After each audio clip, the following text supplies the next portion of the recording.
Hello, everyone. Welcome to the November 2025 State of the Game stream for Tough Love Arena. As always, I will be your host, I'm Paul Weeks, and we are going to briefly discuss the state of the game, what's going on with Tough Love Arena, what happened recently, what's new and exciting. We'll briefly talk about my next upcoming game, Scramble Heart City. We'll look at a survey that people filled out, and as always, we'll open it up to Q&A with the chat at the end and go as long as interest or my attention persists. So let's jump into it because we've got some cool stuff to show off this time. Very excited to show it off, hence why I'm still wearing headphones. But first, what did we do recently? What have we done since the last stream? And that is we ran the Halloween tournament. I thought it was a great success. I had a lot of fun watching and commentating it. Thank you, as always, to everyone who shows up. A couple of new faces that I hadn't seen before. I think this is table's second major, which is simultaneously like surprising and not surprising. Not surprising that table won. I'm still surprised that table's only won that many majors, because if you check our Hall of Fame table, it's just completely owned the weekly. But anyways, it was cool. You can watch the VOD on our YouTube channel. Just search up Tough Love Arena Halloween 2025. This won't encourage me to play in a tournament. Sorry, IP address. But it was cool. It was cool. I'm glad we still have these so many years later. Now what people are probably here for. The arcade mode update. We have a brief little teaser trailer to show you.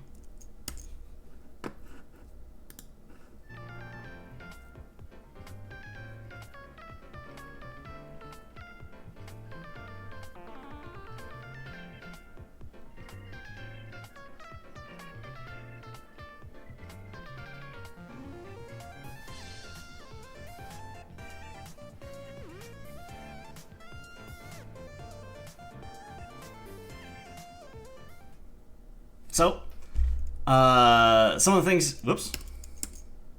Next slide. There we go. Some of the things you may have seen featured in there include character-specific storylines, cutscenes, mini-games, and new boss characters. The existing ones are not getting changed yet. That's hopefully coming later, but there will be new additional boss characters. And we are now, because of my own recent distractions in my personal life, and also my lovely volunteer team working on the arcade mode and their own life circumstances that is not my place to speak to specifically, we are pushed back a little bit, but we are still targeting late November, hopefully, worst case, early December. So, volunteer. I won't discuss it beyond that. But if you weren't aware, a few of them are in the chat. Clothis, Dabs, and Kerbokek have been working on this for the last couple of months and doing a great job. So yeah, we'll repost the teaser trailer in the Discord if you want to watch it again, or you can watch this VOD. Thank you to Elisa, who is my producer on Scramble Heart, for also helping to cut and edit and record that. And yeah, it's coming along. But it's real enough that I really wanted to show you guys. It's close enough to being done that I'm comfortable peeling back the curtain more. So please give all of your support and encouragement to Clove, Dabasar, and Kerbo. Monthly survey. Whoops. Let's go ahead and click on that. I'll go ahead and disable responses.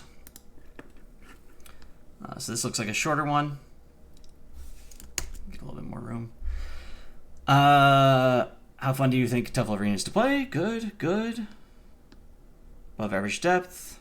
Likely to play again. Likely to recommend. Noodle is strong and fun. Let's buff Buzzsaw so it actually beats Perry Antier. Okay. See, when you say stuff like that, it just like invalidates your entire feedback. Let me know if this is readable on stream, by the way.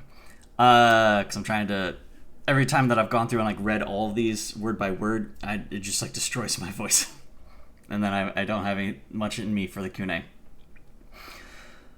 People you know who have been thrown around frenzy, losing ground armor and or trample, being slowed to frame 10, and then someone else reinforces make trample slower. Interesting. Rice is average strength, fun. Holding back to extend SWAT active frames. It'd be really funny. Ooh, that's an interesting one. God, that'd be so much easier if we had release inputs.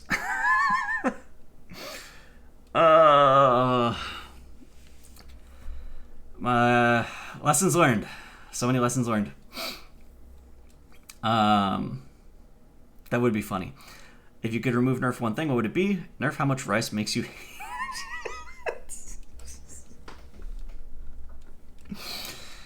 Okay.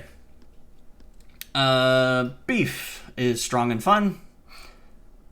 Okay, turns out lemon going away on hit was too big of a course correction. Oopsies. So, lemon going away. I assume they want that back. That lemon does not go away. Beefcake butt shine. It's not in my capacity to buff that, sorry. No nerfs. Pork is strong and fun. Can we try out that throw caber idea again? Whatever happened to that? I don't know what this is referring to, because caber is a throw. So if someone in chat wants to elaborate, I'd be happy to unpack this. Onion is strong and fun. If you add buff one thing, what would it be? The ability to get even a 2-hit meterless combo off a far roundhouse. Just like something to combo into, even if it gave literally no reward besides damage.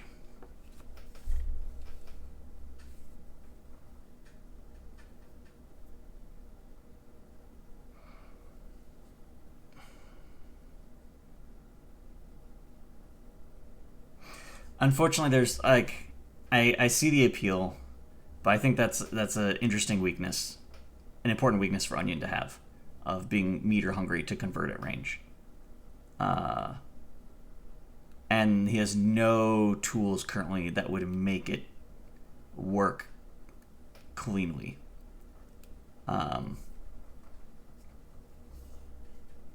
Someone in chat says maybe make jump cancel go super far.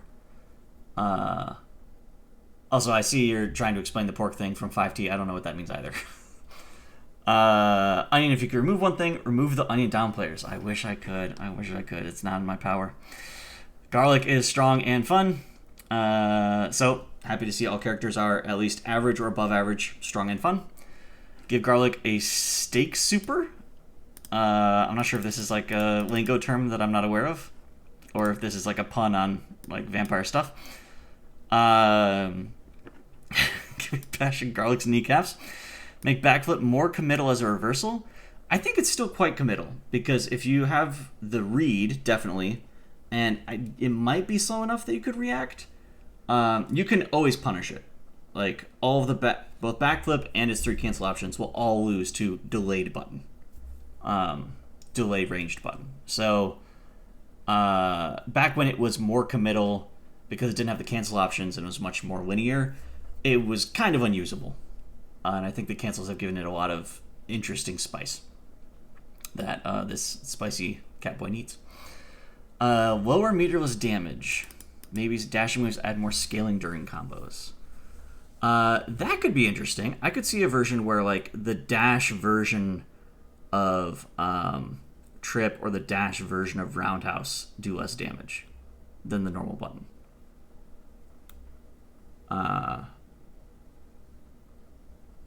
I could see that. Based on the stake in... Oh, in the teleport. Oh, that's a stalk. It's a stalk, not a stake.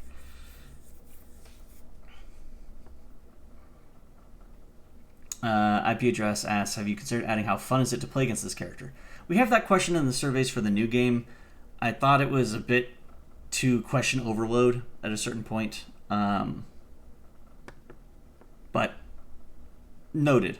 We do try and collect that data in the new one. Thank you. What about TLA appealed to you? Free modding, art style free, browser-based, simplicity, browser, and silly fun art style. Thank you all.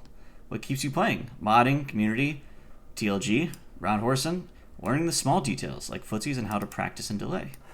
That's really cool. I'm glad to hear it. And what upcoming event are you most looking forward to?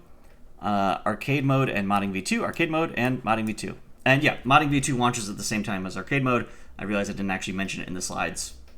But that is still part of the package. Have you shared TLA with friends? Fun, not well. They dropped it, and we flexed each other's lemons. Good. What? Someone's having a fun time in this survey. Any other thoughts you'd like to share with the developers? Thank you to everyone who keeps the community alive. Likewise, you have my immense thanks and gratitude. Fun game, thank you, Paul. You're very welcome. This is amazing. You deserve like 2 whole pence. Thank you. I will accept your pence. And then we don't show that last part. So thank you to everyone who filled it up. That was very lovely. Some interesting ideas in a few of them. Some very small tweaks that I'd be open to making. Tuning that I'd be open to doing. Big tool stuff at this point I'm almost certainly not going to change. Like Onion getting new conversions or pork mechanics changing. Now for the Scramble Heart update. We have a playtest this weekend, if you weren't aware. So starting on Friday in 3 days, November 14th. It starts Friday morning and it goes until Sunday night. If you want to try it out, just go to scrambleheart.city or scrambleheartcity.com. There's a big link to join the Discord right on the front page. We have officially started production on our 6th character. I've showed her in slides months ago, but we put her on pause while I wrote out the design doc and while Savvy focused on finishing book and game. But now that they're getting to the end point, or at least the parts that Savvy has to do before he hands them off to our cleanup artist, Monique's, he is we're starting to actually draw her. So definitely nothing to show this playtest. We'll see how it goes. Very excited. Probably most demanded feature from the last playtest is the ability to map keyboard controls. So we just got that in this morning, and I think it works. So excited to have that for people. And we improved texture compression. And this is something that I prepared a few slides to show because I think it's interesting. The result of this is that loading the textures will use up less RAM. So this both means it will load faster, and it means that you can play on higher res. Or maybe if you couldn't play before, you could now on potato quality. Still doesn't fix like web GPU issues. That's still on the roadmap. But this is critical, especially because we're not even at like max memory capacity yet. Because our worst case is having to load 6 unique characters, and we only have 5. But I want to talk about it because I've learned a lot. In Top of Arena, we'll call I think, canonically these are called flavors, but let's just call them skins, alts, colors. These are all synonyms that I will use interchangeably on accident. For those who don't know, and it wasn't worth the effort to try and dig these images out of like the trash bin, when Temple of Arena first launched in open beta, the characters were all much rougher in their design, and in order to have new alternate colors, I would do pre-processing, simple algorithmic things that would just like invert the colors or cycle the RGB values or draw some lines across them, looking very much like this. I couldn't do it at runtime because I was using Canvas 2D graphics, which was very unoptimized. So we would do it beforehand. We would sort of cache these things in memory. And what this means for development and for you as a user is that before the game started, before you clicked install on Steam, all of the alts had to already be generated. So they were predefined and they were existing as unique images. Again, advantages, faster rendering. You're not doing any rendering logic. You're just drawing the PNG raw. Cons, takes up way more space, both for streaming the game because you're playing it in the browser or downloading your Steam update, and requires us to be much more prescriptive. When Amy went through and cleaned up the art, they wanted to add all these fun little details and little bits, and the programmatic method didn't make sense anymore for the randomly cycling. But because we already had this pipeline and assumption, and I can take the headphones off now, because we already had, where's my hook? There we go. Because we were already like pre-generating all these skins, we could do that now. And so Amy would go in and make these bespoke versions. Now these were simple, but they started to get a lot more complicated. And I think we took full advantage of this choice. There's a lot of trade-offs, but one of the advantages is that the colors can be much more curated in a way that a simple palette swap never could be. Whether it's putting in an interesting texture or even more bespoke things like this gentle gradient on Ghost Onion, which wasn't even like a rule for all the sprites. We went in and adjusted it for a few things like sweep. So all this stuff allowed the skins to feel very specialized and very cool. The trade-off is that it takes up a shit ton of space and bandwidth, and it's a lot of work to make even new skins. Even just to make a pink version of Onion that would be a palette swap would be a non-trivial amount of work, both on the art end and on the development end for supporting. So I didn't want to do this again.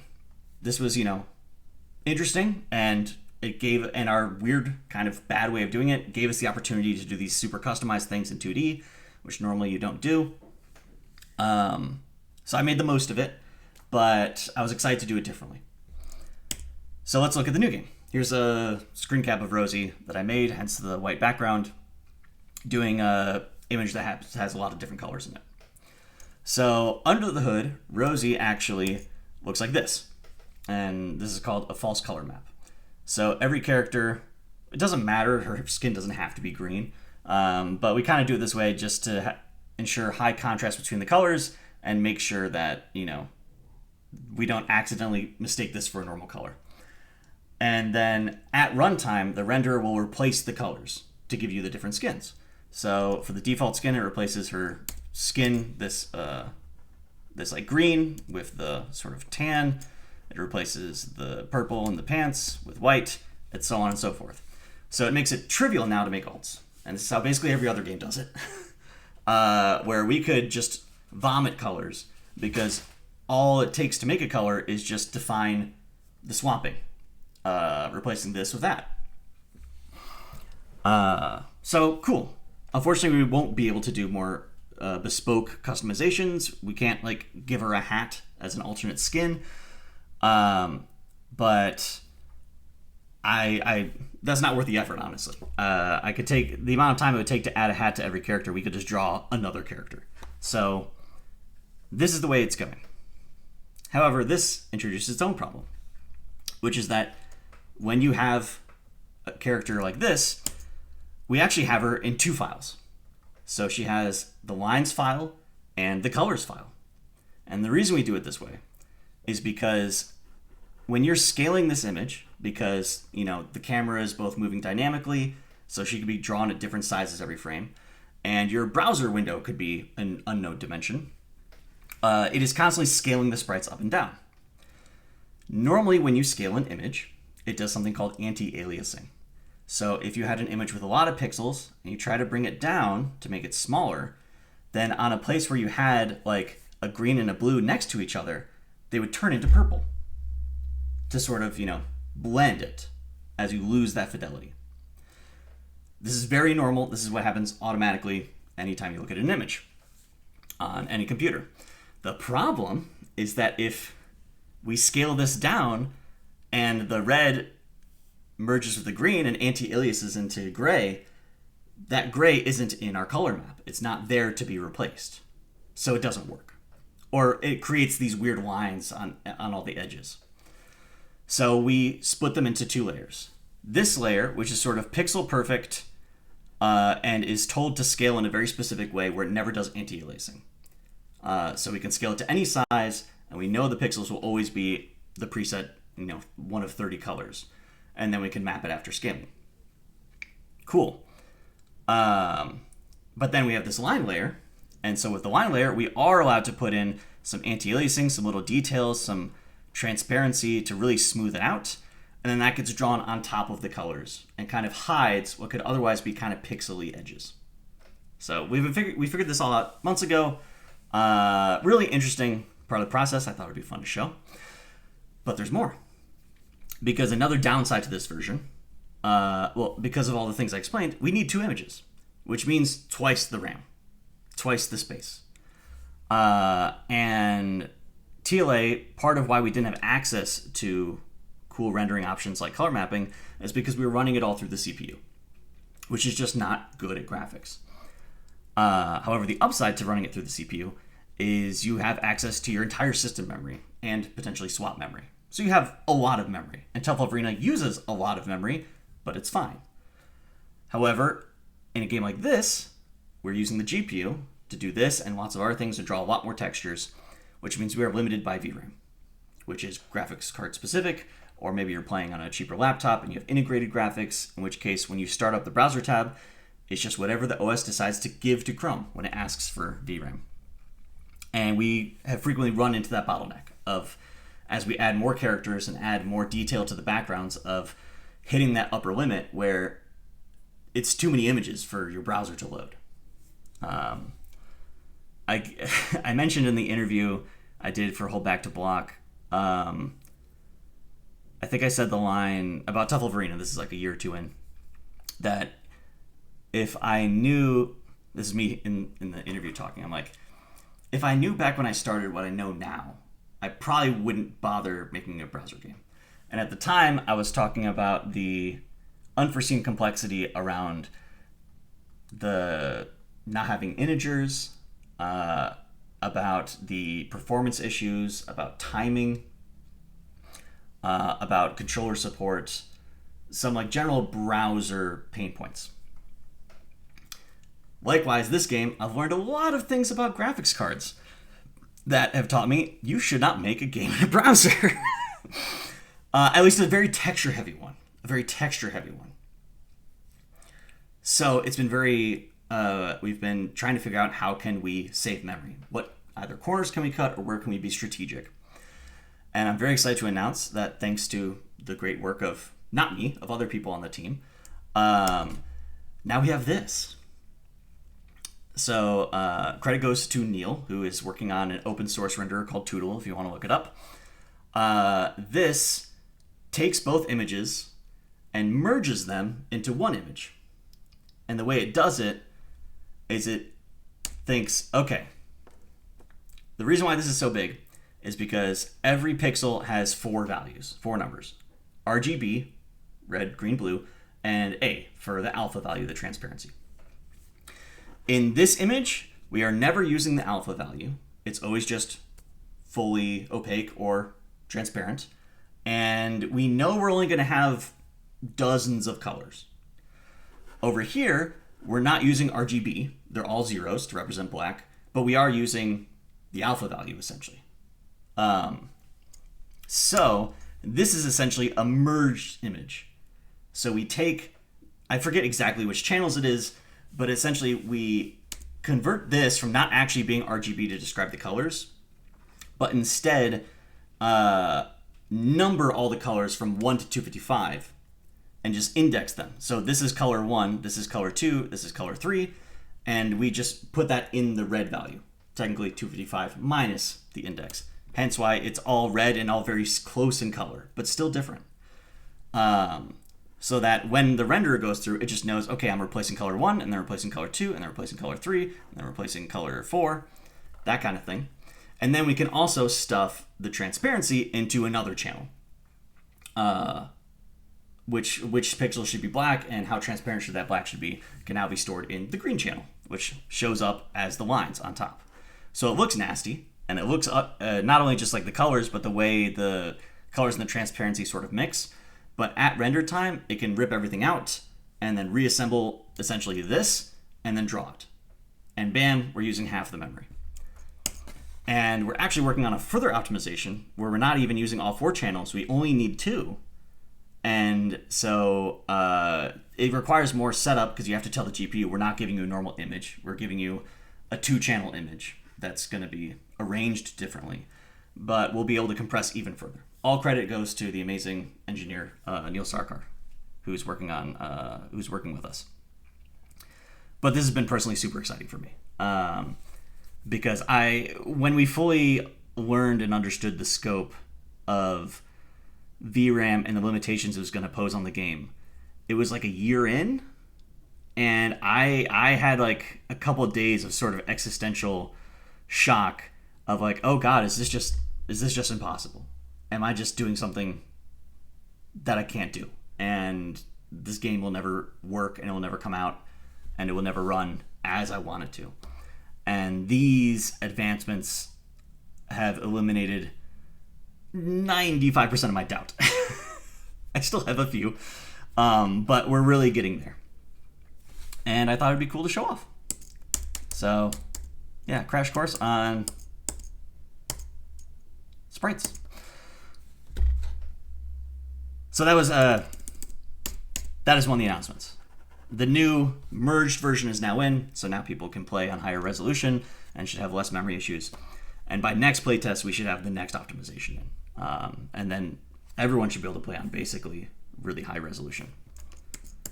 Yes, and all loading will be faster. That's another thing.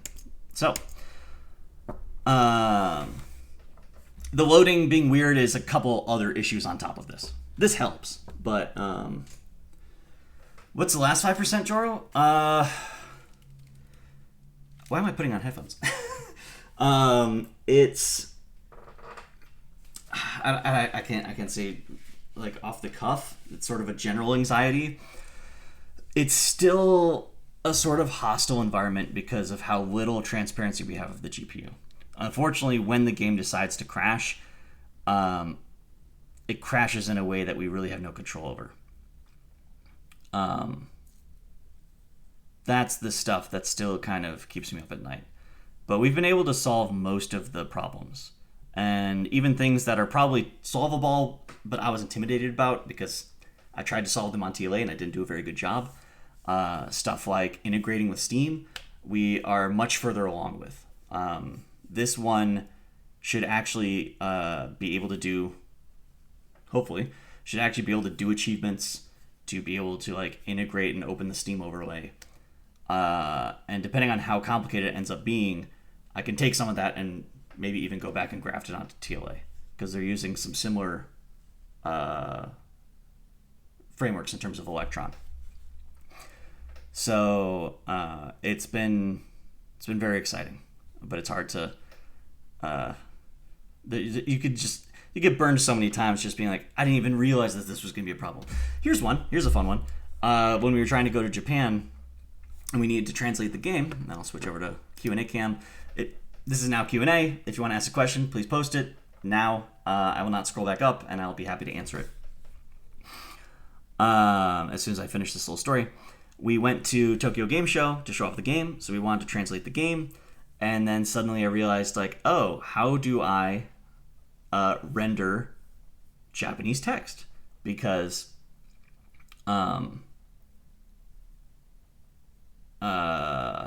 this game, all the text is rendered in the canvas. It is drawn the same way all the other graphics are rendered. TLA is like a hybrid app that has the gameplay being rendered graphically, but the menus are actually like native web elements. They're HTML and CSS. You can right-click inspect them, which has pros and cons. And I decided for this game to be more pure, essentially, because this actually gives us a hope to maybe someday port this to a console. TLA, that's now impossible because it's just too intertwined with HTML and CSS.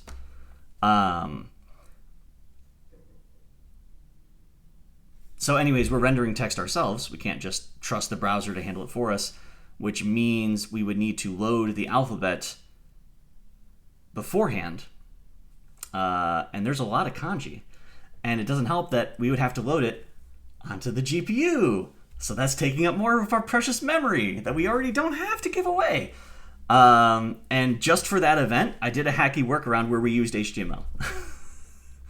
So Yeah, that'll probably almost certainly be it. Hiragana, katakana, maybe a few kanji.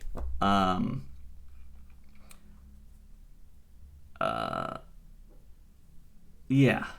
So I still get surprises like that. So I've learned not to get cocky.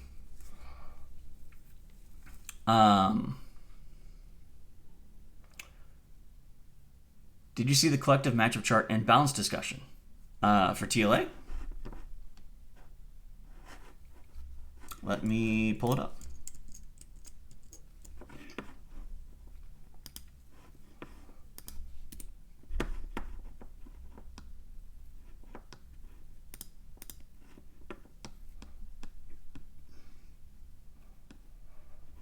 It's the Google's doc.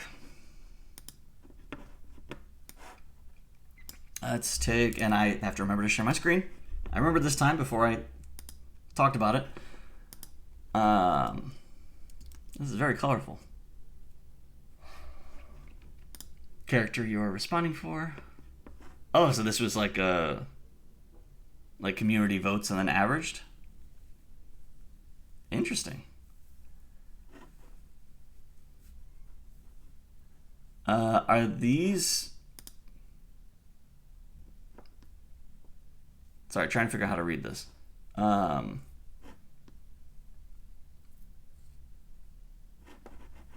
I just be looking at the average down here?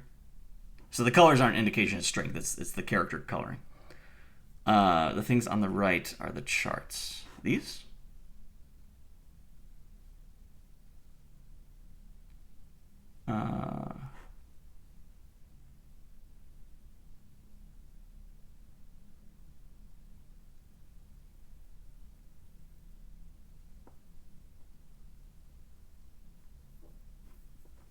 This is cool. I'm really flattered that people did this.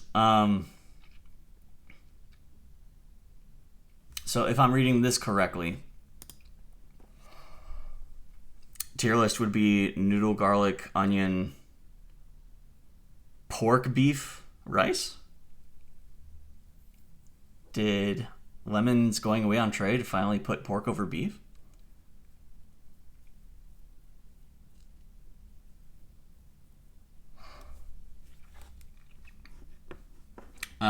Cool. Interesting. That is interesting.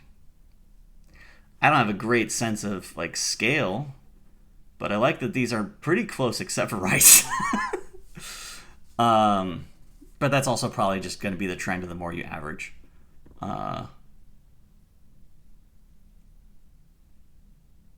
Interesting. Thank you. Yeah, thanks, Table, for organizing this.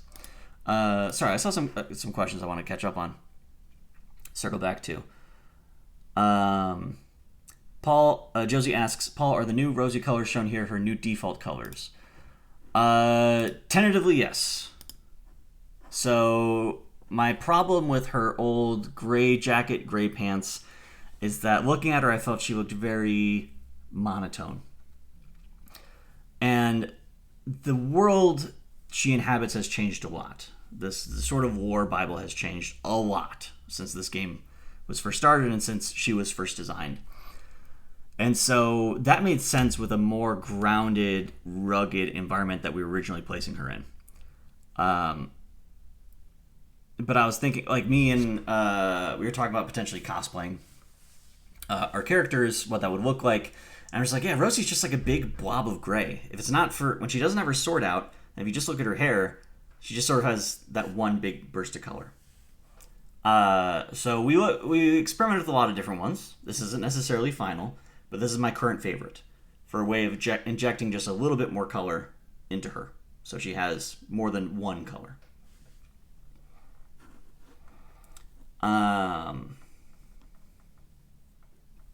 Kevin saying don't trust the matchup chart. Clove asks, have you thought about what the final UI for Scramble will look like? Menus, not game UI.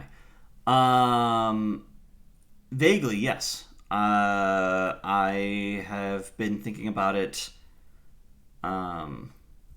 Soup, our game UI and VFX animator, has done some initial mock-ups and has some interesting ideas. I'm actually considering bringing in, like, nothing against Soup, but I'm considering bringing in on contract someone with game UX experience, just to even give us some broad strokes instruction. And then I want Soup to add their sort of personality to it. But in terms of like layout, I think there's a lot to learn. I view that as another thing I regret about TLA. I think the menus are boring and doo-doo. And Amy always wanted to go back and redo them, but it just took too long to make the whole game. And Amy's done. So TLA is just going to sort of rock as it is going forward. But definitely the current ones are very placeholder, and I want to make sure that they stay placeholder, unlike TLA's.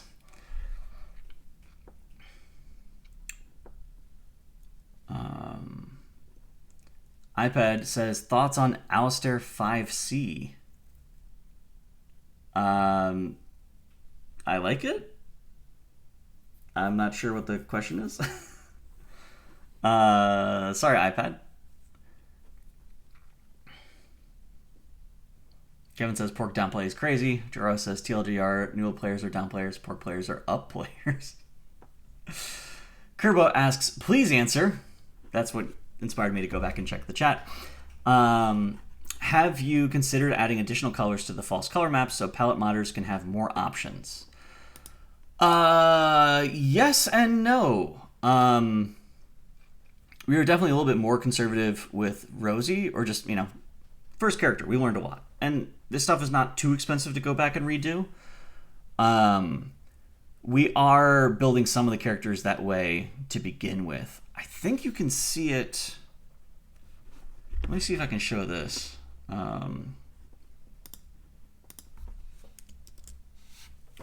Put back on my headphones so I'm aware if I'm blasting sounds. Let's go. Just boot up my local. Make sure in OBS I'm still sharing my screen. Yes.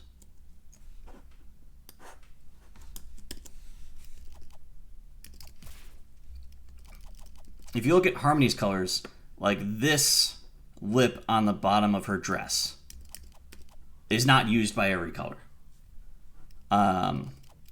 Sometimes it is, sometimes it isn't. So we are looking for natural places to do stuff like that. I assume that's kind of what you're talking about.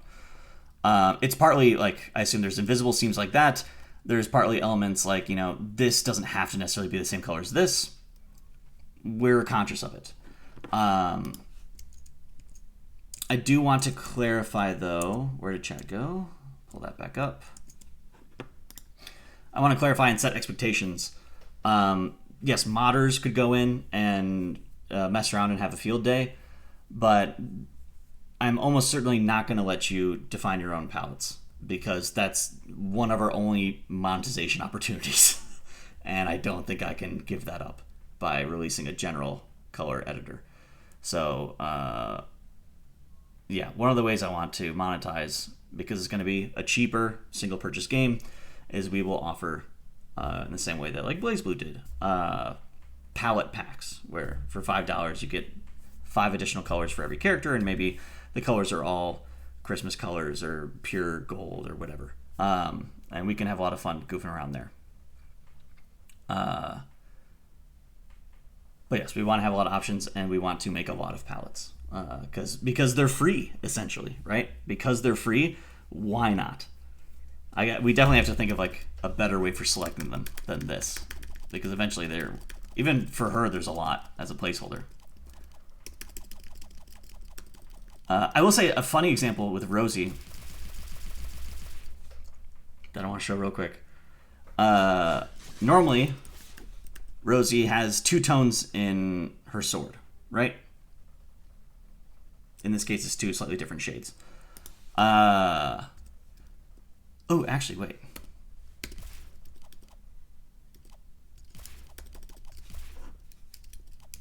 Is it? It's not that one.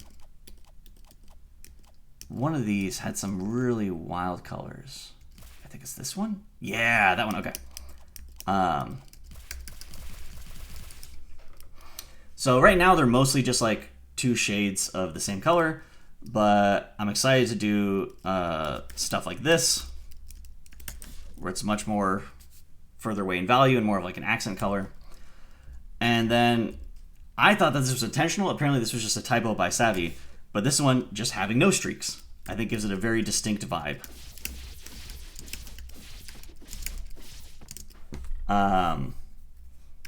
So definitely we're keeping the door open on that palette stuff. Okay.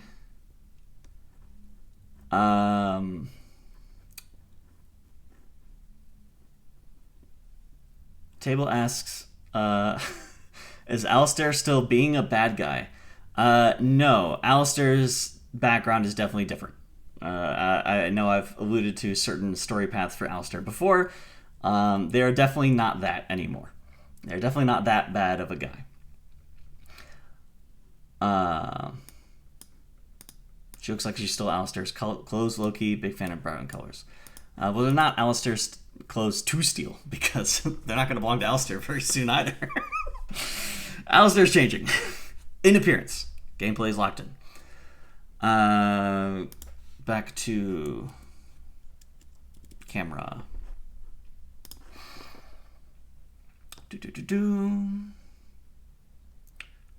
As long as the green rosy palette stays. I mean, it might just cost some money.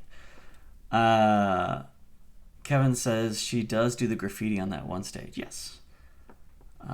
Joro just keeps saying purple jacket. Why the white pants out of curiosity? It's a big contrast to the black from before. The issue I was having, and we looked at like versions for all of them. I'm moving away from doing black in general in a lot of the colors because it hides the line work. And I think we were losing a lot of definition.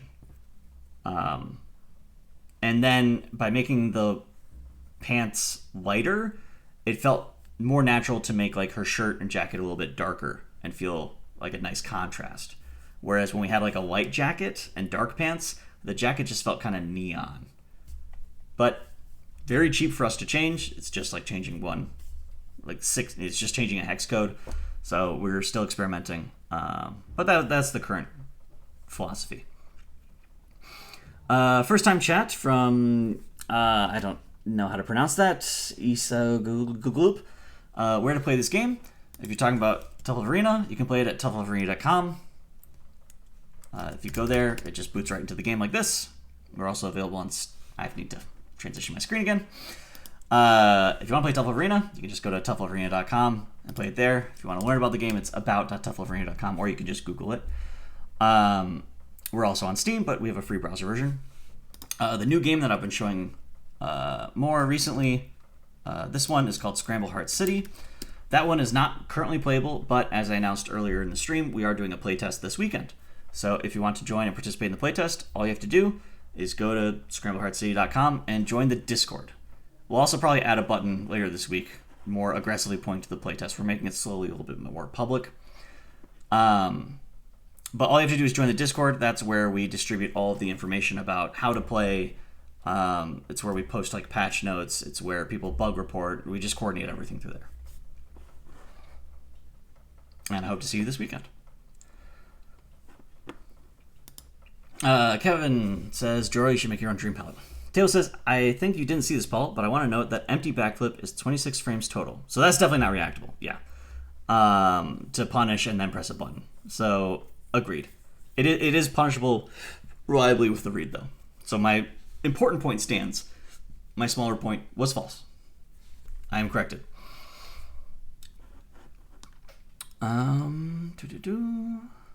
Just announced DLC. Unlock the random button as a character for $1.99. Golden EX characters. Yeah, exactly. Clove says $49.99 per month for custom palettes. That's a thought. That would be the one temptation, is like one Omega purchase for access to a bunch of random crap. But then it introduces a lot of complexity of like, okay, do other people see the custom palettes?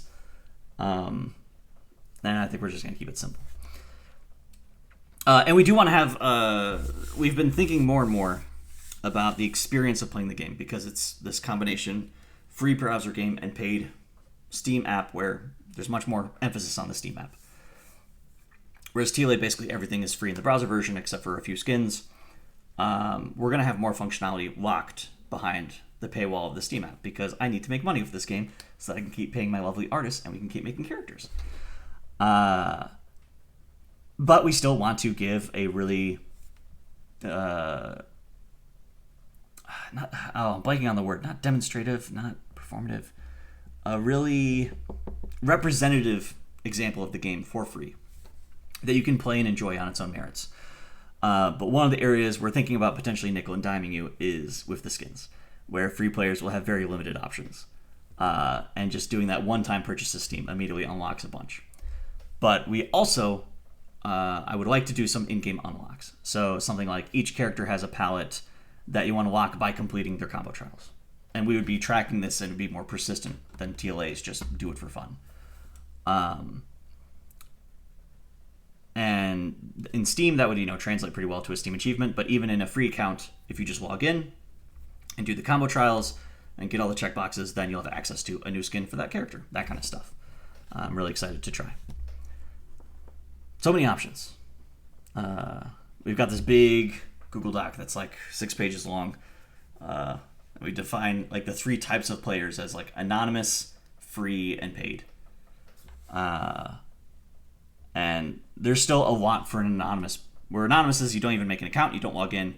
It's just, I go to the URL, what can I do? And we're realizing that's a lot of people's introduction to the game, especially coming in blind if you were sent a link to play. You're coming in anonymous, so we need that to be a smooth and pleasant experience.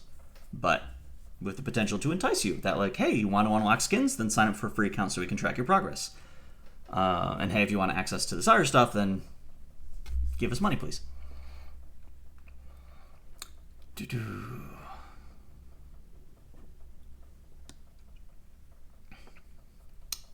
Clove says if you lock Green Rosie behind a paywall, SHC will be the first game to make $1 Rosillion. Juro is asking more Alistair questions. I cannot comment at this time.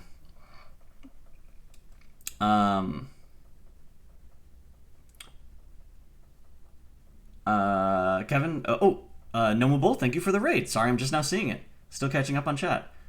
We are at the tail end of the development update stream for Tough Love Arena.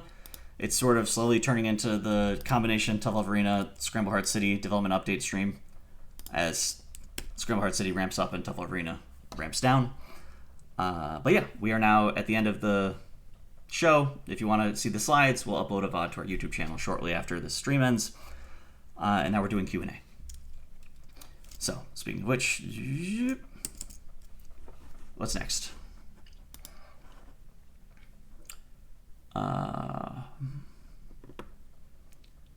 Noble says, glad to see TLA still going strong. Thank you. Taylor says, what do you think about making Trample slower? I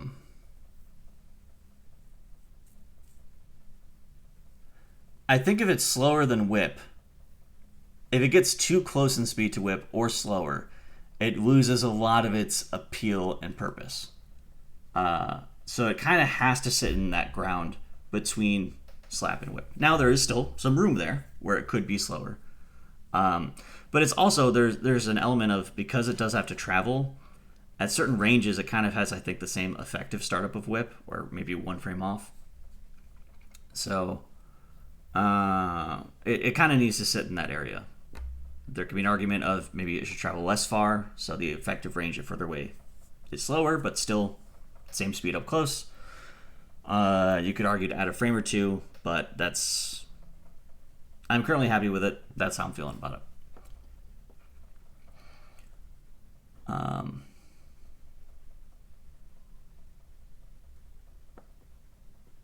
Table is explaining the reasoning for Trample. A cogent analysis, in my opinion.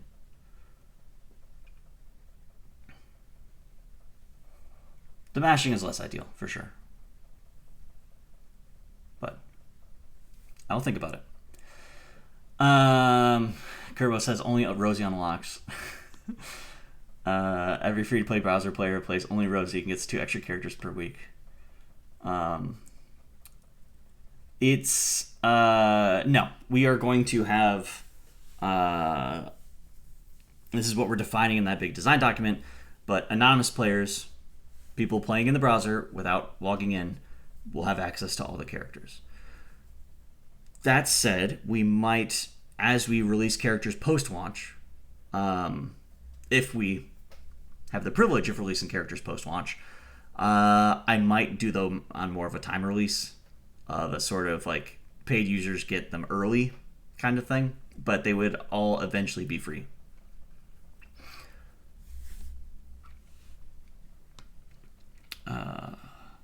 Kevin says maybe a frenzy problem. Frenzy's what makes Trample so safe. Yeah. At least, I mean, I'm not in the trenches of the gameplay, so I don't want to sound, ignorant or uninformed. But the intention was that, yes, Doodle can force this RPS, but if they YOLO on the frenzy, they can't RC it on block, they're dead, they explode. And also, right now, because Trample is -2 on block, you could do, and because strikes are no longer throw invincible, on the defending side, you could immediately go for throw, and it would beat any option that Noodle does other than throw tech. So, I think Frenzy still has sufficient counterplay, but I can see the problem of like you throw tech and then they just trample again, and that getting kind of monotonous. Yes, the pipeline, the TLA to SHC pipeline. TLA walks SHC can run. That is how I view this as my journey. I'm sure in 10 years I'll look back at SHC with a lot of regrets and be like, oh, stupid, foolish Paul, why did you give all the characters away for free? But it's half of the fun is coming into it with the knowledge and experience gained by TLA and being able to leverage that and do something better and faster. I don't know what the third fighting game is going to be, if there ever is one. I think platform fighters are pretty crowded in the space.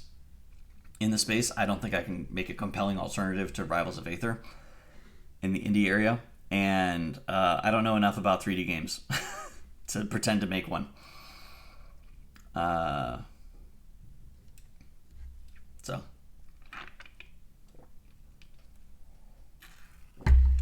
Kerbo asks, hey Paul, where do you see yourself in 5 years?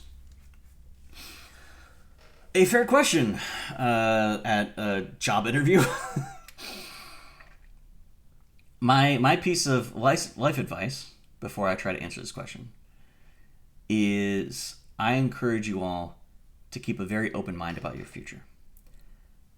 If you asked me that question every year for the past year of where do I see myself in 5 years, every year since I was 20. Because when you're in school, you're kind of on rails. That's more predictable. But starting my early 20s, if you would ask me, like, what does my life look like? What does my ideal life look like? What am I working towards in 5 years? I would have given an answer. And then 5 years later, my life was better than I had guessed.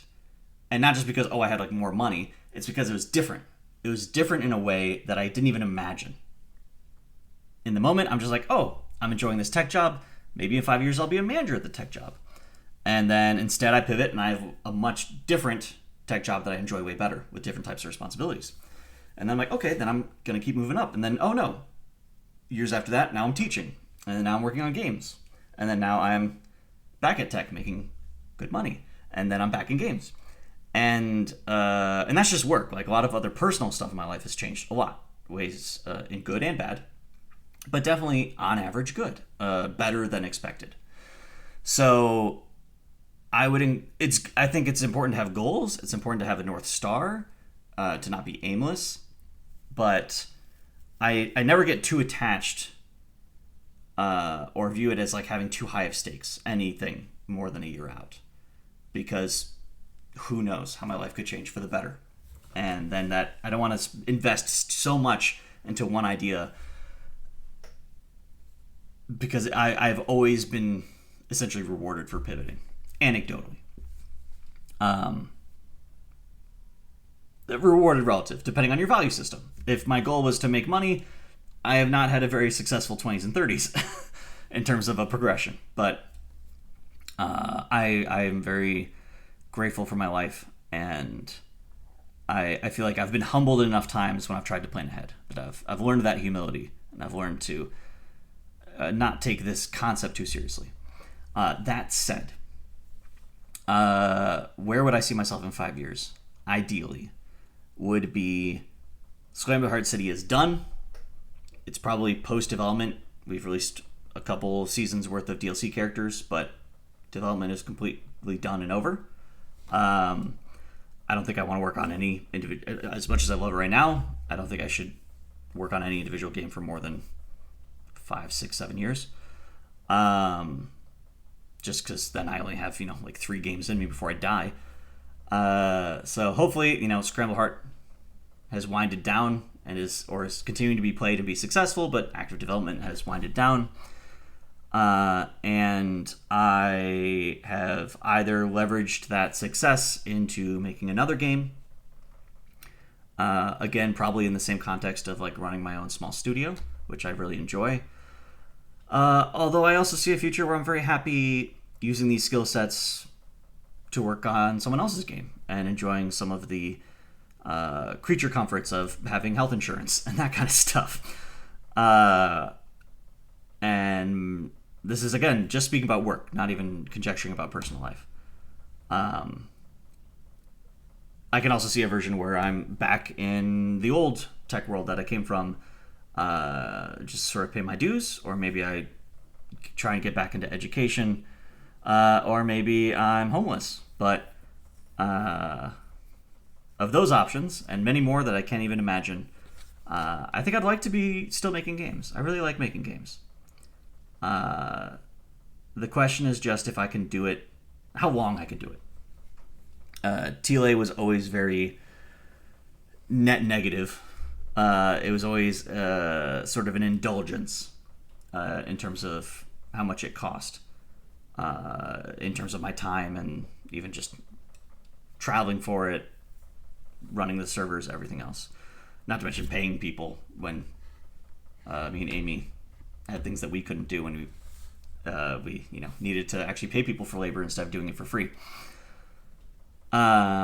This game, I am very fortunate and grateful to have a very benevolent investor that has given me the freedom to hire this small team and to feel very in control of my destiny and to feel confident that we have enough money to actually release the game. We may not get exactly our release target, but it was a life-changing opportunity. Again, another thing I never would have predicted that came across my lap. And to be fair, I want to give myself credit. I do a lot to foster these opportunities. I really try my best to put myself out there. But I know it's luck, and I know nothing is guaranteed. But that was a wonderful opportunity. And I'm enjoying it. And this version of like my lifestyle feels very sustainable. But this money's going to run out.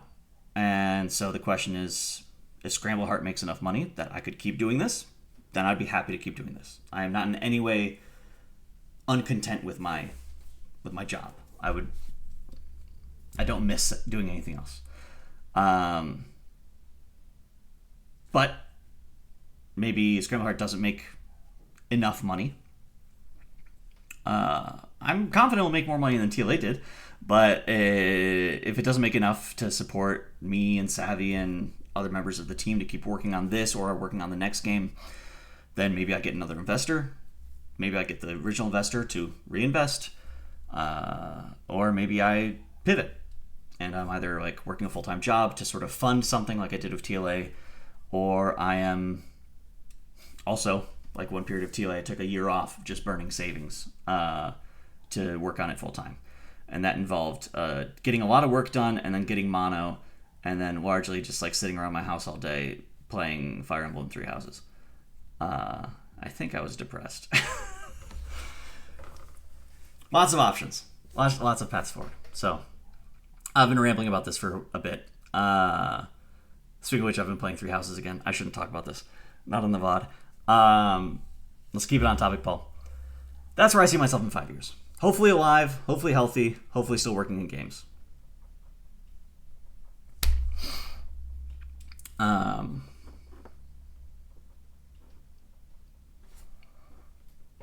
back to the Q&A.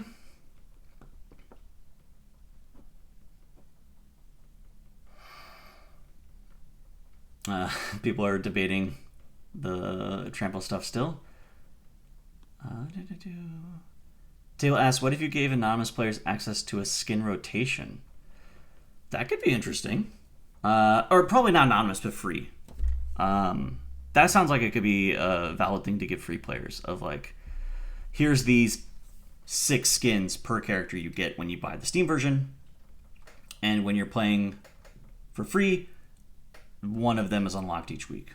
That could be an interesting idea as a way to give people a taste, and then if they really like that purple skin and then next week they don't have it, that could be an incentive to buy it.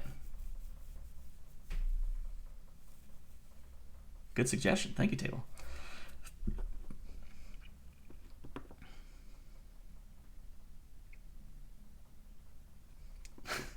Squid says, Dad thinks I'm drinking alcohol away at school, but I'm just watching the ball.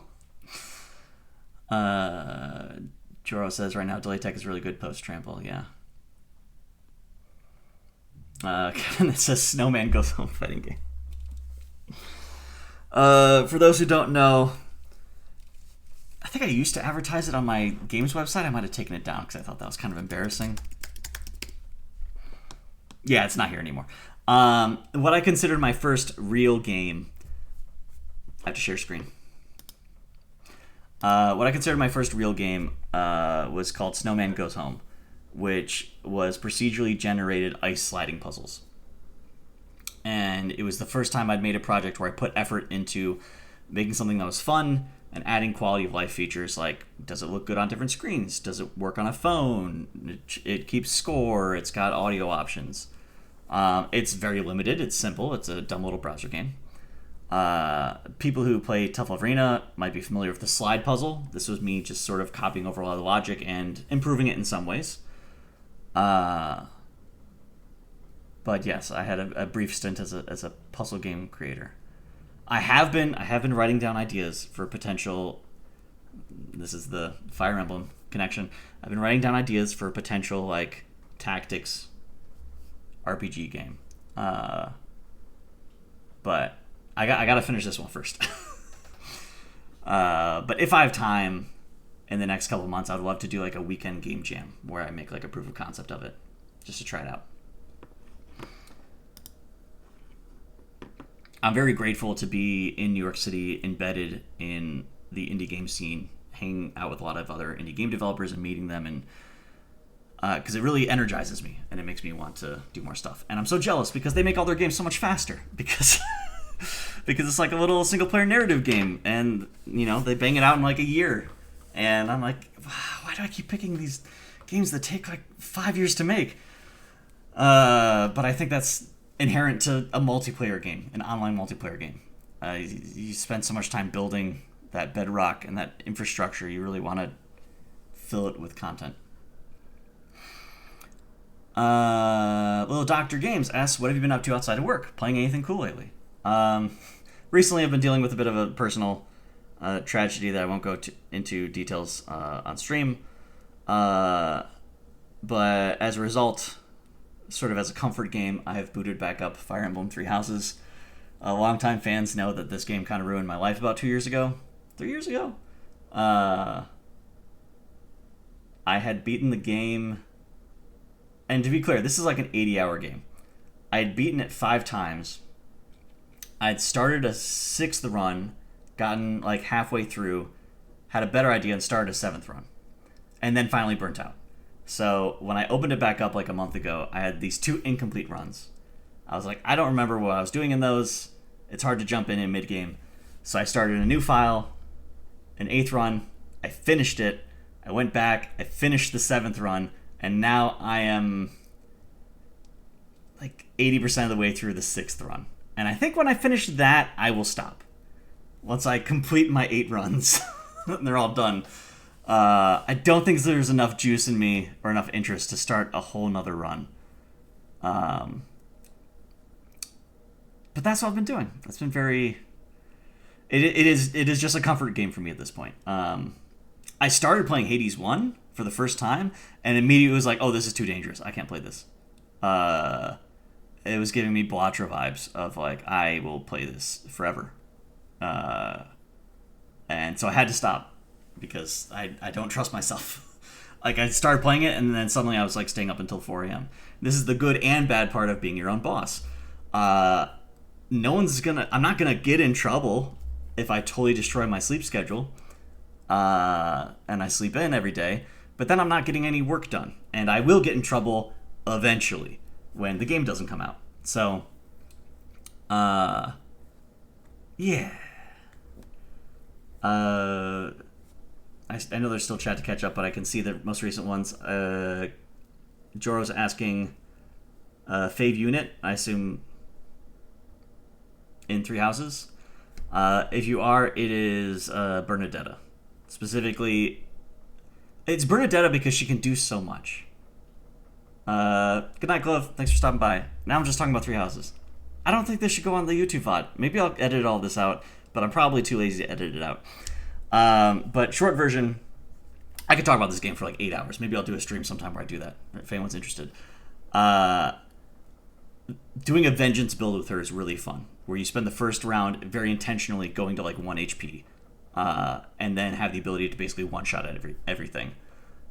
She's got wonderful boons, so she can easily go into a bunch of very good classes and routes, and she has Encloser as a character-specific weapon art. And she's got good growths. She's good at what I need, and she has a couple of really compelling play patterns. Close second after that, I have a soft spot for Leone and Petra as just like stat demons that are good at flying around and being dodge tanks, and in Leone's case, like point blank volley. I'm getting too into the weeds. Bernie though, Bernie's my favorite unit because she's both really good, but there's also a lot to invest in her. Whereas I think like outside of the main cast heroes, I'm convinced that Shamir is the best character. Because she's just, and to be clear, this is all maddening. She's just so reliable and good, and just nukes all game. No issues. Back to other things.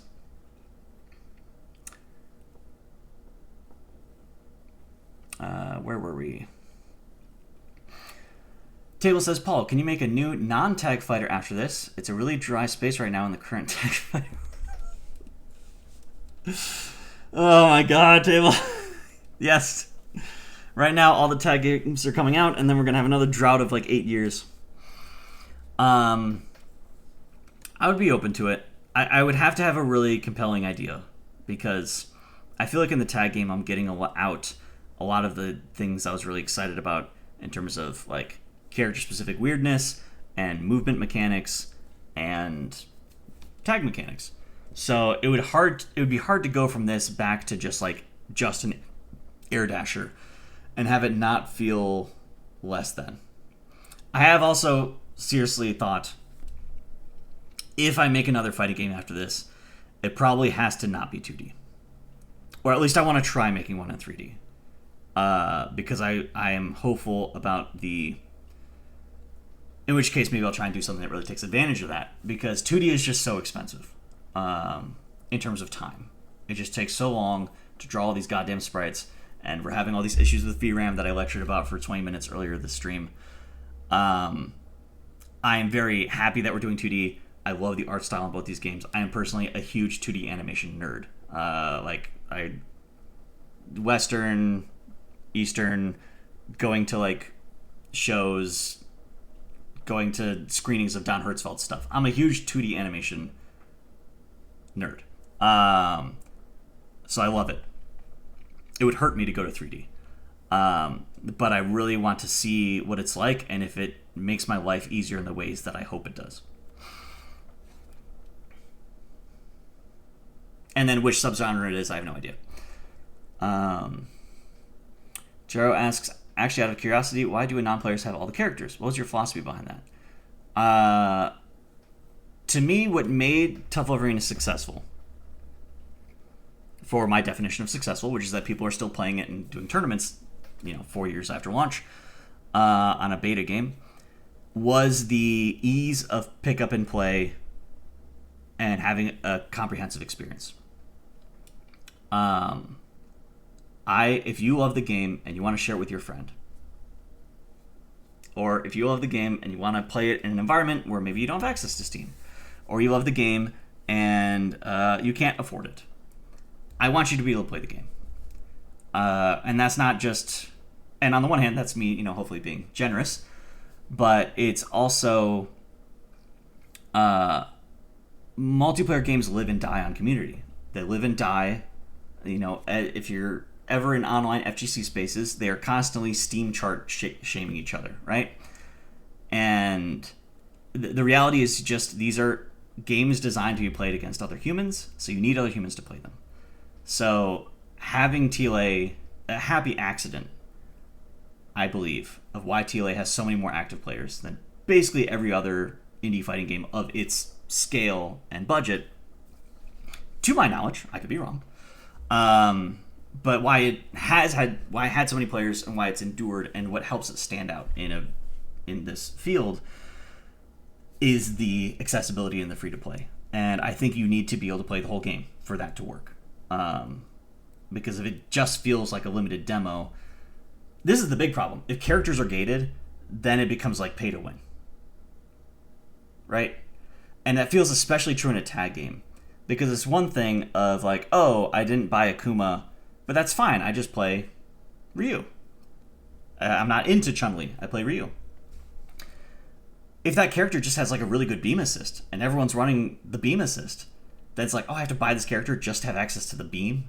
Like, oh, because I don't have the beam assist, my team sucks. When I'm not even like that passionate about the character, but I'm just like missing this important piece. I think Shiki has a great little phrase there. Paid meta is pain meta. I think it introduces a lot of bad vibes and bad feelings and complications. It's a very, to me, it makes perfect sense to gate it behind price, to charge money for DLC characters, because that's the content people are most willing to pay money for. It's the most valuable content you have. But I think for our game to succeed, for it to stand out in the field and break through that barrier and get through the noise, what a pitch that is, right? To be able to say, I just booted up the game, I can play the whole fucking game. And then the upsells will be on not just cosmetics, but also offline game modes, more specific game modes, story modes, combo trials. You'll have an online account. You'll be able to play in queues, but maybe, we hide your statistics from you. If you want to see all your stats, you got to pay to see the stats. Stuff like that. That doesn't prevent you from playing the game, but an enfranchised player cares about. The person who sticks around cares about. And I'm happy to take their money.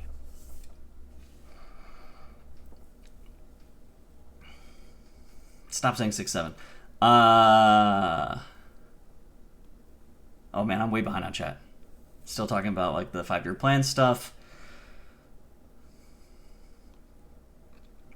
Talking about the slide puzzle. SHC slide puzzle confirmed. Thanks, Paul. No, it's not, Clove.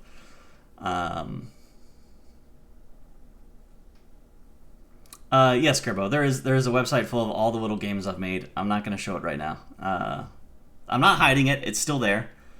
But I don't know.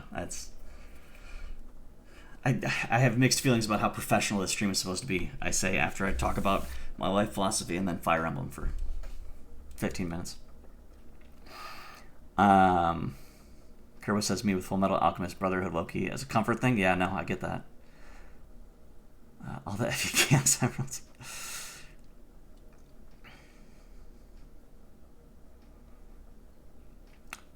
Catching up. Separate video for the Three Houses part. 17 people in stream. The people love Three Houses.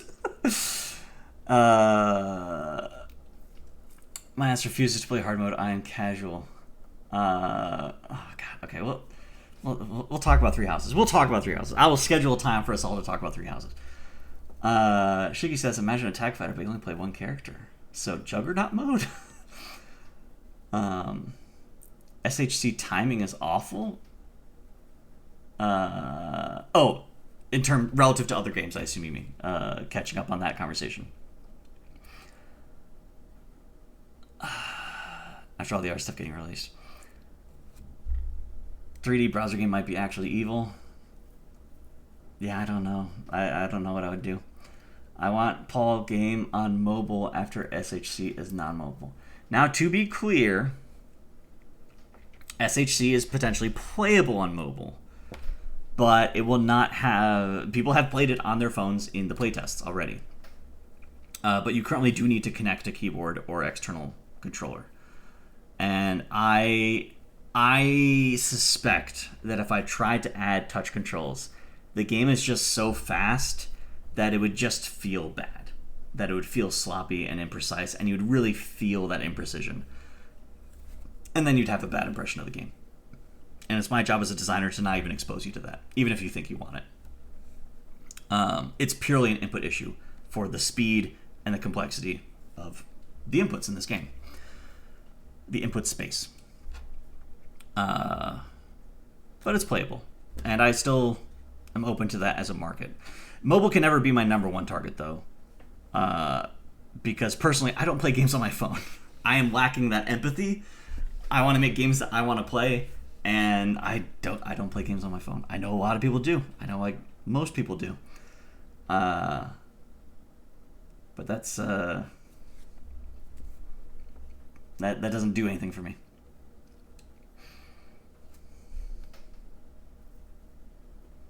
Commenter asked, is SHC the artist? No, sorry, we've been scrambling. We've been abbreviating. First game, Tough Love Arena, often abbreviated to TLA. Current game, Scramble Hard City, abbreviated to SHC. The team on Tough Love Arena was Amy as artist, Josie Breckner and M. Guare as music, and me on everything else.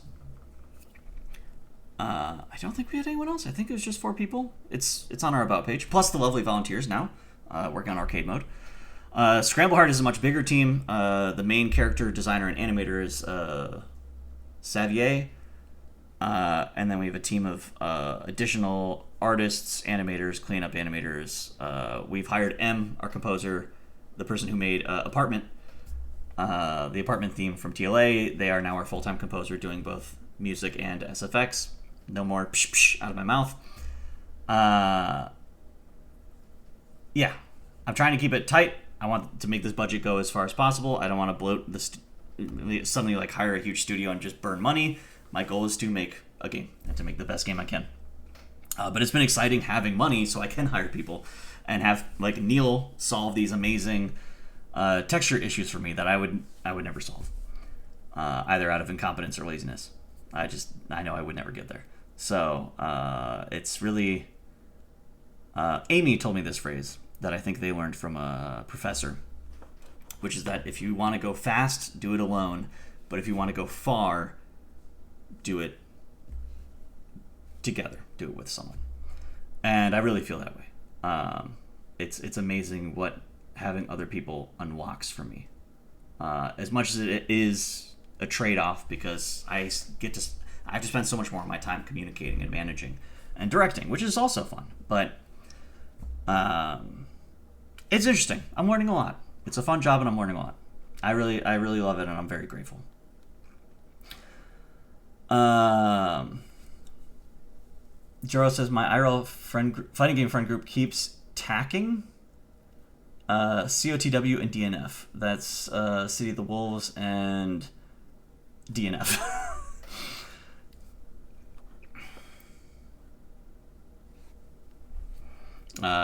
Catching up on the conversation about, yes, paid meta is pain meta.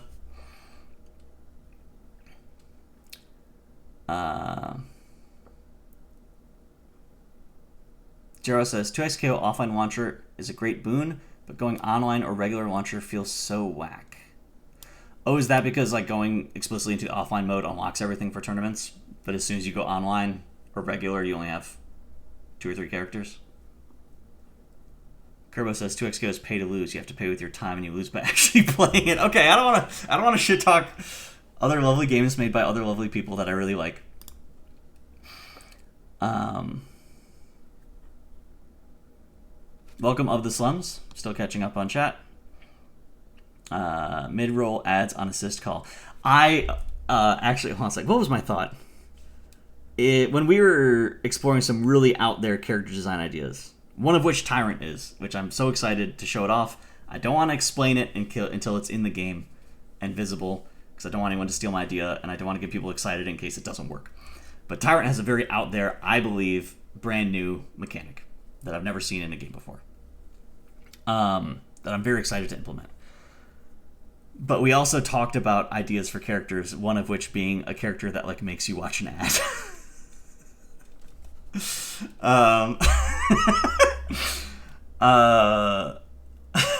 I don't remember like how this worked. Like it theoretically it made sense. It was a bad idea, so I obviously forgot it. But it was either like a cutscene or something else. Like cutscene supers would just get replaced with ads. Or this character would like have I don't know, like a signpost that would just like have an ad on it if you were on the free version, and then have something, you know, like character specific on the paid version. I think there's some fun potential there, but I'd rather not. Turo says, I have fond memories of letting my IRL buddies try TLA for the first time and it being seamless, so I get it. Yeah, I think that is the most important thing. I think that is the... This is what I would say to Amy about Tough Love Arena.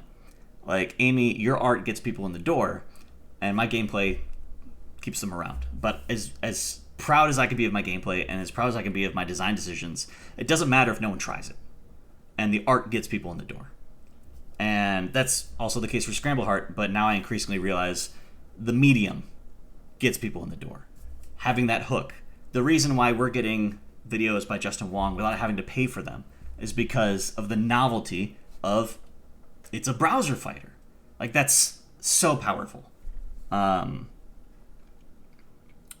so I am all about leaning into that. I'd be a fool not to take advantage.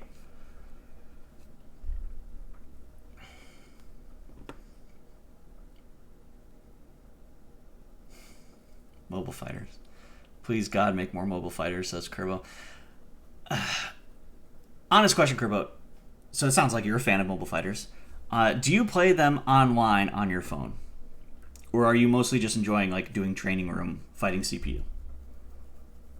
Because that's the other thing. I would not make a fighting game strictly designed for mobile if it was multiplayer, because it's like, hey, the best way you can experience this game is bad. Networking wise. I'm again proud of everything I accomplished. I'm amazed that so many people do play TLA on mobile, but I know it's just riskier. It's a riskier experience. It's more prone to error. It's more prone to drop packets and lag and whatever else. It's just to me, making a mobile fighting game is like, hey, I want to build a house. Let me build it on a swamp instead of rock.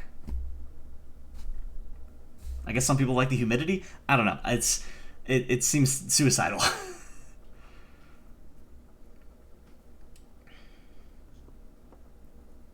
Also, a good point from Joro. Mobile is a specific target audience that's kind of hard to like sell for. Like FGs are more hardcore. Yeah, we're not gonna like suddenly capture the Candy Crush audience.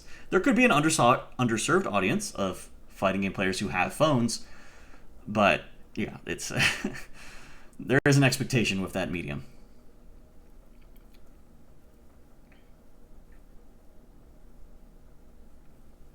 Kuro says, Paul, how did you physically make those noises? Like Roundhouse, I can hear the Paul, but like Dash and Carb Death. I mean, Roundhouse is what the like, haha, and Dash is the literally, I just sat in front of a microphone with Amy for like an hour and just made a lot of noises. And then we kept the ones that were appealing. Like, I assume this is what you mean by the death sound of the, let's see if I can do this without breaking. Oh, that one.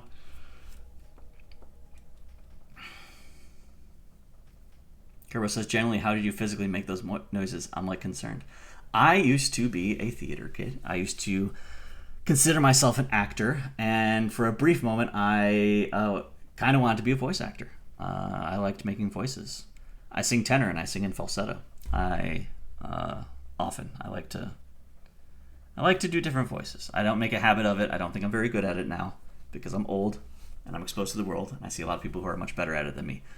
And I don't go off showing it off or anything, but it was a very fun opportunity to revisit that. Joro says, how is Amy? Amy is good. Amy is good.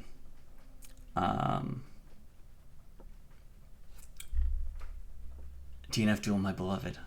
Oh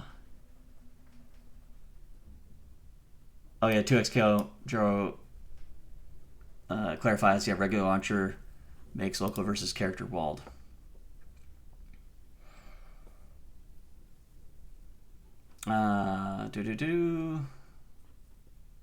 Table says, or worse, some 90s fighting game Paul's never heard of has done the tyrant mechanic before. That is definitely a risk. That is always a risk. God, I had so many times where I'd be like, I've got this cool design idea for Scramble Heart or for Tefl Arena, and people would be like, oh, like Tekken. I'm like, what? The fuck? I actually felt very vindicated. My initial design document for Scramble Heart City that I pitched to the investor outlined a lot of the stuff, and it outlined mechanics, and it outlined the standard mechanics of the genre and ways that I was looking to break the mold to stand out and fix problems. And one of my ideas was assists from dead characters. You can see in Scramble that I have since walked that back. But seeing it in 2XKO, I was like, okay, so I wasn't crazy. Other people have thought along the same lines as me.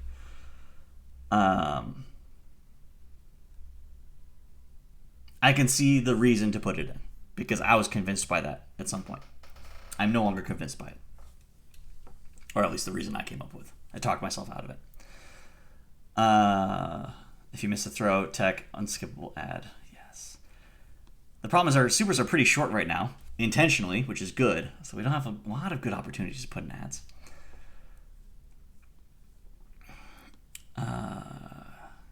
Can't see my mix-up buttons pop up. Shiggy says Kerbo is a TLG mobile warrior, and they are good at it. I didn't know that. I do training room stuff in all fighters, but if it's fun, yes, I will play it online. I play TLA on mobile constantly, even though I'm a modder. Poor modders. Because it's just more fun. Awesome. Thanks, man. Thank you, Kerbo.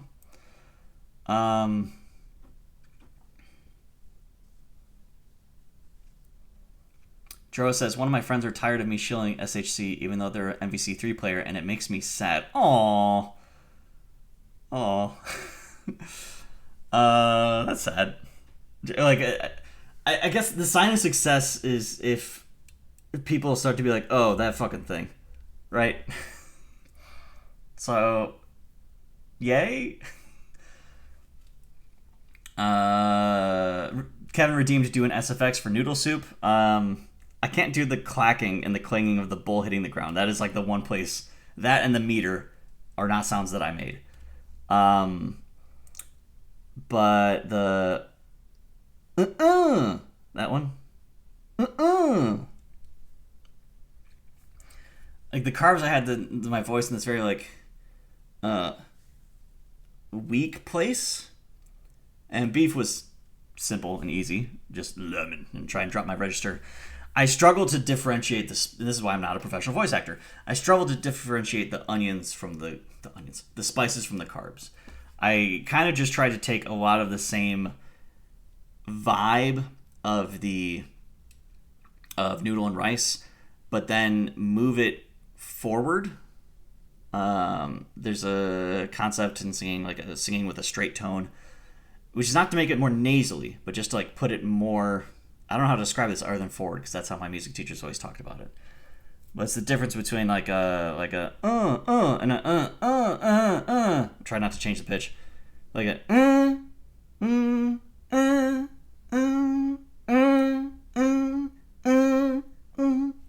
Something like that. I'm not a professional.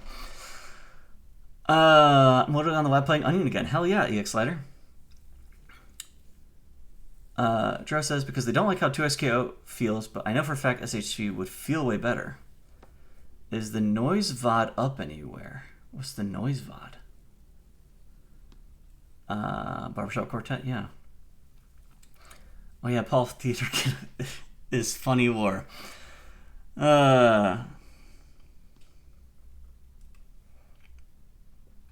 Attack speed feels weird. Interesting. Shiki says, I love using the super / dead assist. To try and sum it up very briefly, to me, the reason to have dead assists, and it makes more sense in 2XKO, where like losing one character is proportionally losing a lot more than losing one character in a tag game. But you design your team around an interaction. You design it around this assist or around this character mechanic. And it sucks that you lose access to that halfway through the match. And also, it's snowbally from a game design perspective of like the rich get richer. Killing a character is not only progress towards your goal, but it makes it easier to get to your goal because now your opponent has less tools than you. Now, this can lead to very exciting comebacks like the Justin Wong Cyclops one, and the opposite effect of if you rubber band too strong and you create X Factor level 3 Virgil, then comebacks could not feel cool anymore. It's all on a spectrum of how much you want there to be leader breakaway versus a rubber band mechanic or a catch-up mechanic. And I was convinced that, like, because personally as a player, I made a lot of janky teams that would totally crumble once a character died. And I was like, I want to still be able to do that stuff. And I'll just try to find some penalty to make it still feel maybe a little worse. Like, I think 2XKO has the longer cooldown. And you still can't tag them in, right? That makes a difference. But what I realized is I think that's an interesting part of the 3v3 tag genre. It's an interesting part of the texture of the game. In the same way that like chess kind of has 3 phases. I'm not a chess expert. I could be wrong. But as I understand it, there's like the early game, which can feel pretty like scripted because you can just memorize a lot of openers. At that point, the variables are limited. And you'll see a lot of very familiar scenarios. And then the mid game where you're focused on controlling space and sort of trading value and trying to stay up on material advantage. And then there's the late game where you're moving around like 3 pieces and trying to frantically mate. And they all have a very different texture. And they all kind of like stress a different skill set. I think that's cool. I think killing a character should feel like a real downside, like you really lost something. And I think transitioning into playing with only one character and having those cool comebacks, and especially because the characters don't always die in the same order, so the situations aren't always the same, does a lot to add flavor to the experience and to make it feel like the game is almost over because you're down to your last man. Whereas stuff like the DH thing to yourself, I think is a perfectly acceptable sort of minor comeback mechanic. That was one place where I was like, that feels too punishing, that you lose the ability to meter dump. I don't think you need that much advantage for killing a character, so I will give that back. And now you can always do 3 supers, regardless of how many characters you are, because I think that's just too crippling if you don't have access to that, because we don't have level 3s. And because we're trying to remove self-loopable supers in general. So it's all on a gradient, and that's why I walked away from it. But it's interesting. It's a lot to think about. This stream is also lasting very long. I should shut this down soon because I can feel my throat starting to die.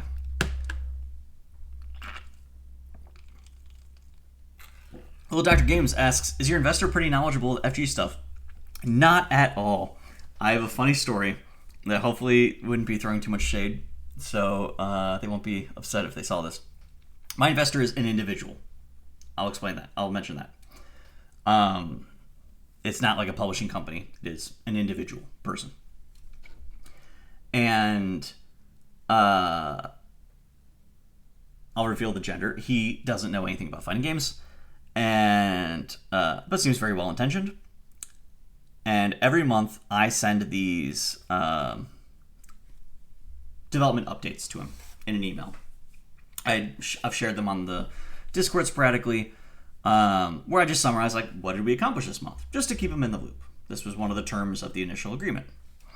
And most of the time he doesn't respond to them. I think, and that's fine. The important thing is just they're there. They're there as a sort of a paper trail of what happened and the progress we're making and the trajectory they're on. Sometimes he asks questions. Sometimes he, congratulates me on a recent event. But one time he replied and he was like, hey, by the way, can you recommend fighting game controllers? And this is someone with enough money to fund a game, so he can buy whatever controllers he likes. He says, can you recommend any fighting game controllers? I'm getting really into this new fighting game. It's called Dragon Ball Sparking Zero. And so I replied with a link to a couple of different videos from like Core Gaming and other people, explained your sort of three broad options of the pad, the stick, and the leverless, and their pros and cons, and then concluded with, you should probably just stick with your PS4 controller. And I didn't say anything else. That is the extent to which my investor is knowledgeable about fighting game stuff. Which sounds like super elitist, but I see all the oofs and walls, so I'm clearly, preaching to the choir here.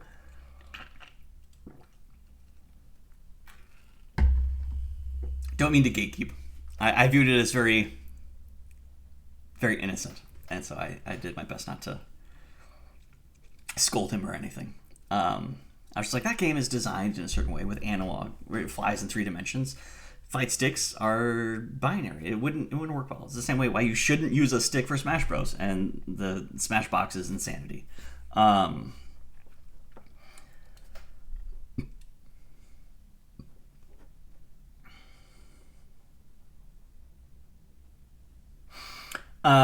I see your follow-up question. Did you have to explain stuff for them to get it?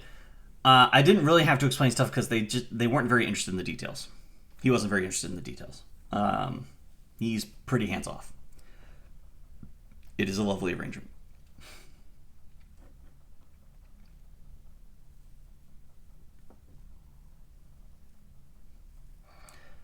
Jaro says, it's probably to account for online play, but cancel windows feel less like old-school Gatlings and closer to Strive.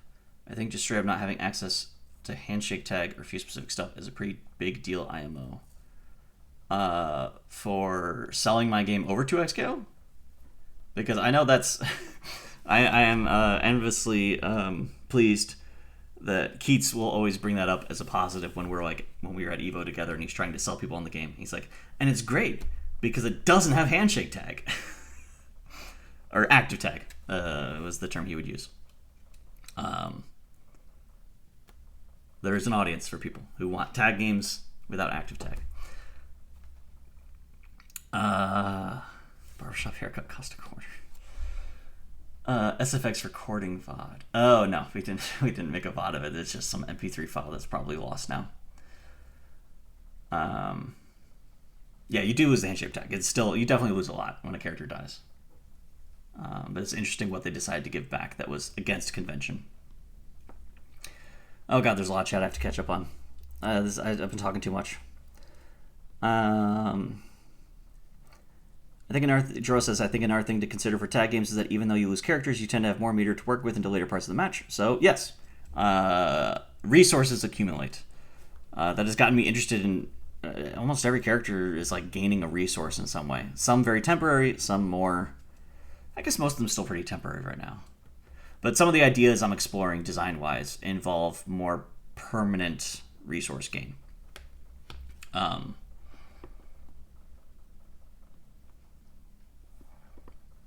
Charles says, shoutouts DBFC and KOF giving you more meter as you lose characters. Does DBFC do that and I just never noticed? Like, literally when your character dies, does it just, like, give you a bonus meter? I know you gain meter when you take damage, which led to the very funny interaction, a super early on tournament. Sonic Fox is wrecking everyone, and he lands the Android 16, I have no other option, self-destruct level 3. That you should never land. And he lands it on the opponent. And he kills them. But because that move does basically like infinite damage to always kill, it instantly gives your opponent 7 bars. And then I think Sonic Fox lost that match because his opponent had 7 bars. Because their opponent had 7 bars. I didn't realize that was the downside to that move until I watched that match and I saw the meter jump from like 1 to 7. I was like, oh shit. Kevin asks, can I still do 3 supers with only 2 characters? Yes. The logic is you just get 3 supers and it will just rotate however many you have. So if your characters are labeled ABC, then if 3 characters alive, you'll do ABC. If you have 2 characters, you'll do ABA. And if you have 1 character, you'll do AAA. The downside is, if you do ABA, they do come in and out and in again, so they would lose any gray life. Yeah, sorry, I meant to say they, them. To my knowledge.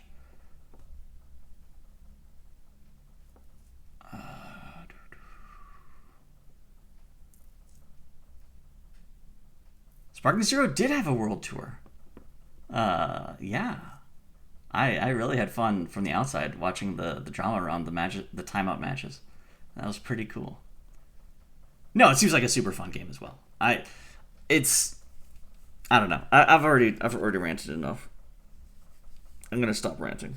Arena finders are just really interesting from a design perspective in how surprisingly limited they are, because it's really hard to have footsies in the normal way you would think about them in other games, because it's so much harder to judge depth than distance in 2D. And aiming is like very difficult. So it pushes you towards all these mechanics like auto aiming and just like rushing in. And as a result, it makes, despite being in a much more open and free space, I think it makes things feel a lot more homogenous. But I'm not an expert. And I'll leave it at that. Table says, I played Jump Joust the other day after 2SKO and was like, thank God it doesn't have handshake tag. Holy shit. Oh yeah, DBC gives you a meter when they fly in from Of the Slums. I never noticed. What if Paul made a browser arena fighter? That is more appealing to me than trying to like make a Tekken, and that would fully justify being in 3D. So maybe that's what I'll do. I'll make a 3D fighting game, an arena fighting game. Sold. Netcode Warriors. Yes, if that is what I think it is.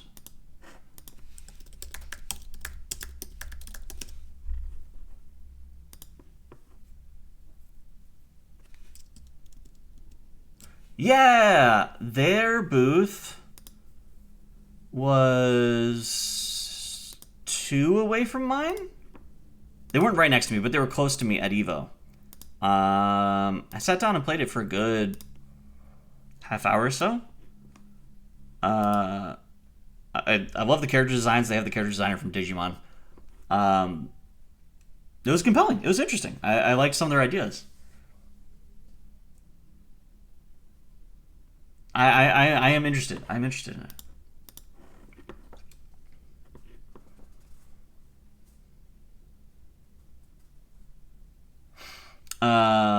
Easton says Pac can fix that by doing both. Okay, no judgment. I realize this question could sound judgmental, but I'm honestly curious. Did Pac fix it? Like, I understand if Pac just fell out of the scene because of, the difficulty of running it, because you need 2 consoles and it's a Nintendo console, and all these other things like ARMS that makes it kind of like hostile to FGC settings. But is that game beloved competitively, or was it just kind of a flash in the pan? No real juice. I just don't know. I would love to learn.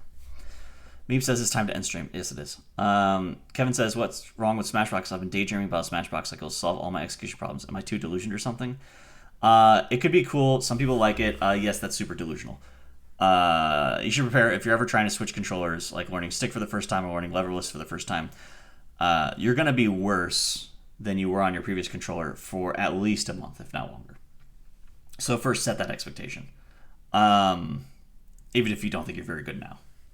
And learning stick was brutal.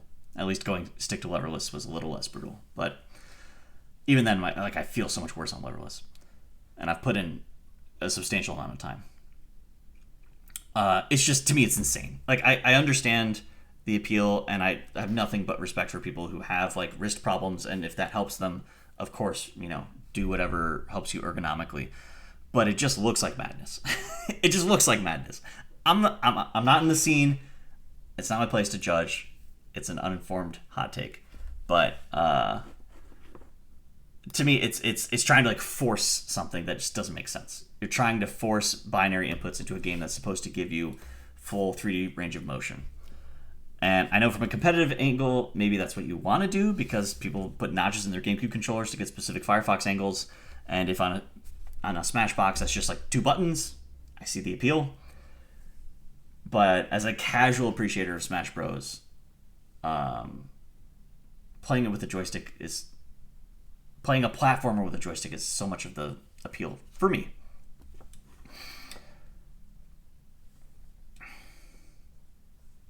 Little Dr. Game says, played Netcode Warriors Evo. Super sick. Nice. Hey, what if... Table says, Paul, what if Onion, Roundhouse, and the Lightning Strike? No. Sorry, Table. Not happening. I let them make characters really strong at zoning in 3D, but you don't have to deal with it all the time. Back to Pokken, he said, is saying, it's better than most 3D games, but probably worse than just a 2D game. That I am not surprised by that. Eye-opening for me. I think this is a novel analogy. People may have made it, but I'm always eager to share this because when I realized it myself, I was very proud of myself. I think it is a trap as a game designer to want to mix two things to create a novel new thing, which is how a lot of creativity works. Like, it's not inherently a bad idea. But doing it and expecting to get a bigger audience, I think, is a mistake. And my analogy is chess boxing. There's a sport called chess boxing where you alternate between playing a chess game on a clock and doing a round in the ring. And you can win on either front. And you would think, or you might think as a designer, hey, this game is going to capture both the audience for chess and the audience for boxing. That's a huge audience. When in actuality, I think you only capture the intersection. An audience that's smaller than both of them. Because most people who play chess probably don't want to get punched in the head. And most people who are really into boxing and spend a lot of time training their body don't want to just lose on the board.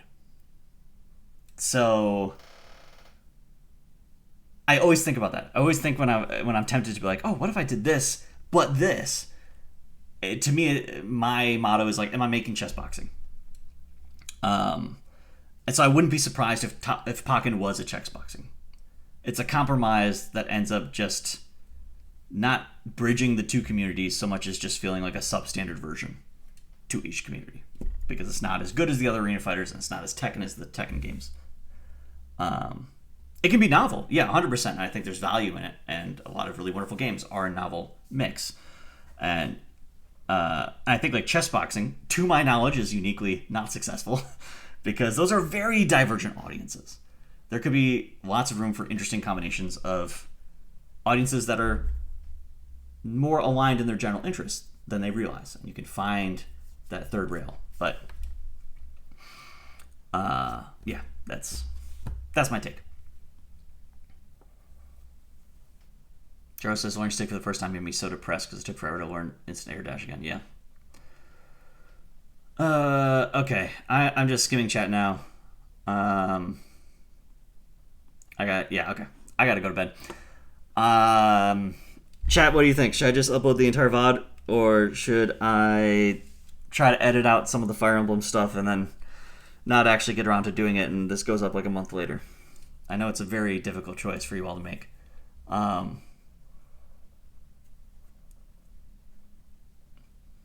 But if you have any strong opinions, I'm open to them.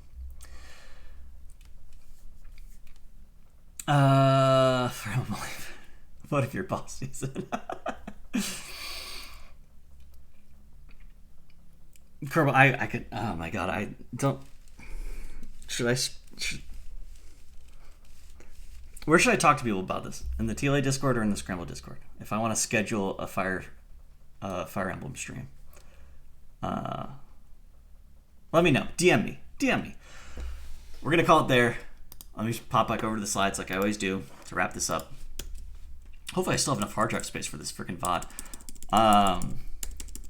So after a very lovely and lively Q&A, we are at the end of our stream. Thank you all for joining me for the November edition of the Tough Love Arena State of the Game stream. I was your host, Paul Weeks. It is an immense privilege to be able to sit here and talk to Stream Chat about games and games I care about and games I'm interested in, games I want to make. This is an amazing gift, and I will continue to do my best to earn and deserve the audience that I've grown. So thank you all.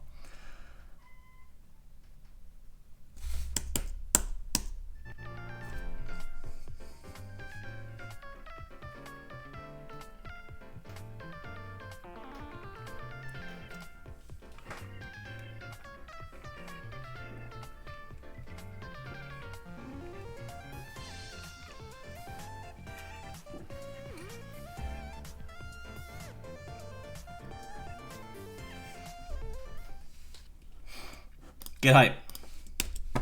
Good night, everyone.